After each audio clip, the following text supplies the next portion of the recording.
Okay, we will go ahead and get started. And Coco, I know you had a few words you wanted to say before we start with questions. Yeah, I just wanted to start off this press conference sending my condolences to Mike Dixon and his family. And I know for you guys it was a huge loss in the press room. And, life is really precious. And I mean, I couldn't imagine what you guys and, his family is going through. I've had a couple conversations with him in the past, and I know he's been promoting the sport of tennis for a long time, so it's a huge loss amongst you guys and the players. And I hope that, his family can rest him peacefully. And, yeah, thank you.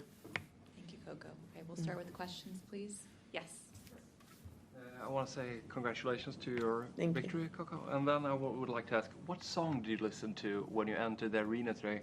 And what songs and what artists do you usually like to listen to before a match? And what do you want that music to do for you in the moment? Yeah, before I go on court, I listen to Icon by Jaden Smith, and I try to listen to some pump-up rap music to kind of get my energy up. Sometimes I'm a little bit nervous before matches, which I haven't been the last 2 rounds, but music has always been a way to calm my nerves or, get my energy up if I'm feeling a little tired or calm my energy down. So, yeah. Courtney. Thanks. Thanks for what you said.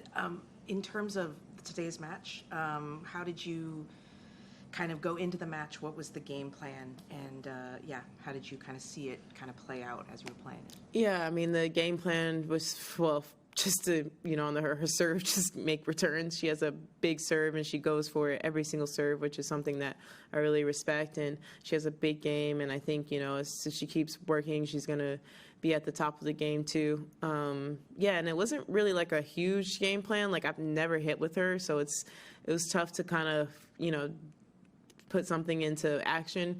I was really just trying to do what I do against everybody else, keep the ball deep, open up the court, and try to move her as much as I could. I don't think she played her best tennis today, but, I know when she's at her best, she's a tough player to play. You're playing somebody who hadn't been in that spot before. Mm-hmm. Was that in your head, and as you were sort of preparing for the match, knowing that there might be some jitters on her part, and that that it might sort of play to your advantage? Not really, because I feel like Alycia, she has a lot of big goals for herself, and I think she expects a lot from herself, just knowing her and knowing her for a long time. So I don't know if she was nervous or not today. I don't think she was. It was not something that I was thinking about before the match, but I just know her as a person that she's similar mindset to me, has a lot of big goals and expects a lot from herself. So I felt like she wouldn't have been nervous in the moment. I don't even think she was. I think it just, today just wasn't her day. But yeah, it wasn't in my mindset before the match. Curious, your younger brother is a great catcher, young prospect, and catching, you call pitches, signs, things like that, mix it up. I'm curious if you guys ever talk, because there is, from a returning and a service standpoint, a little bit of kind of similar patterns or at least intentions of what's going on with a pitcher and a catcher. Like, do you guys ever talk about it or exchange notes? And yeah, I think the biggest thing I talk about with Cody, not necessarily like the aspects of the sport, but more so the mentality of the sport. He's someone that I think puts his competitors on too much of a pedestal, or he used to. And I think it's like a fine line of showing respect to your opponents and, still putting them on but also like believing that you can do it. So and my dad has the opposite mentality where he'll just disrespect people. So I think I have the balance of, knowing like, yeah, she's great, she's good at what she does, but also like I can beat her. So I think that was one thing I spoke to him about. And also just being a leader on the field. The pitcher and the catcher probably have the most leading roles in baseball, and sometimes the catcher oftentimes is the most leadership role when you have to notice when your pitcher is off and when to call time and all of that. So I think that's something I did speak to him about, like be more of a leader on the field. Tennis is that sport where you have to lead yourself, not other people. So it's not as easy when you're not, somebody who is as social as easily to lead a whole team, but he's done a lot better the last couple months, and I think it just makes a difference because I tell him like the little differences, the little things matter so much more, especially in tennis and in baseball. Next question. Courtney, yeah, go ahead. So then, when you are pitching, or not pitching, serving, Yeah. do you ever think about it in baseball terms? Fastball, curveball, off speed, placement, all that sort of stuff? Yeah, honestly, like in a way, yeah, there's like, yeah, you can go T, but it may not be a flat T. It could be like a, slider T or wide. So yeah, in a way, it's about like, because I don't want to, go Mach 20 every serve.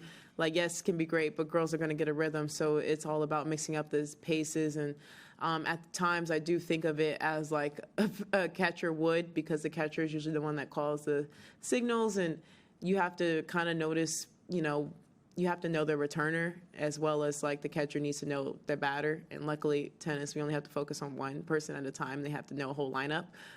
So it's a little bit easier for us, but in a way, yeah, I do think of it like that. Matt, go ahead. What do you know now about getting across the finish line in a slam and going into, at this point, going into the second week that you didn't know in September? Have fun and relax. I think, as you get later, the trophy obviously gets closer and closer, and you have to treat it that it's as far as away as it is if you're in the first round. And that's what I approached that final. I didn't approach it as I just need to win 2 sets and then I have it. I approached it as I need to win 7 matches again and then I'll get it. So, yeah. And it was actually something my brother told me, which is crazy. He was like, yeah, Cody. He told me, like, pretend that you have to win 3 sets instead of 2. So if you put your mindset into that extra mile, then, it seems easier, I guess, in a way. So he would say, okay, if you want to win the Grand Slam, say you have to win 8 matches instead of 7. So it's like changing your mindset so it feels further. And he said that to me maybe a year ago, but it always stuck with me about that, because it's like, I think at French Open I felt like it was so close and I just got so tight, and at US Open it just felt so far away from the very first point of the match, literally until match point was over, because I even though I had one more game to win, I was telling myself, okay, you have a whole nother set to win, or not set, but a whole nother set to win before you can get this trophy. And I think just tricking your mind kind of relaxes the body, because your mind controls your body. So you have to just trick your mind a little bit. Obviously, so what's real, but you have to trick it a little bit to, I don't know, everybody has their quirks and that makes them feel better. That made me feel better. Any final questions? Okay. We'll leave it Thanks. there.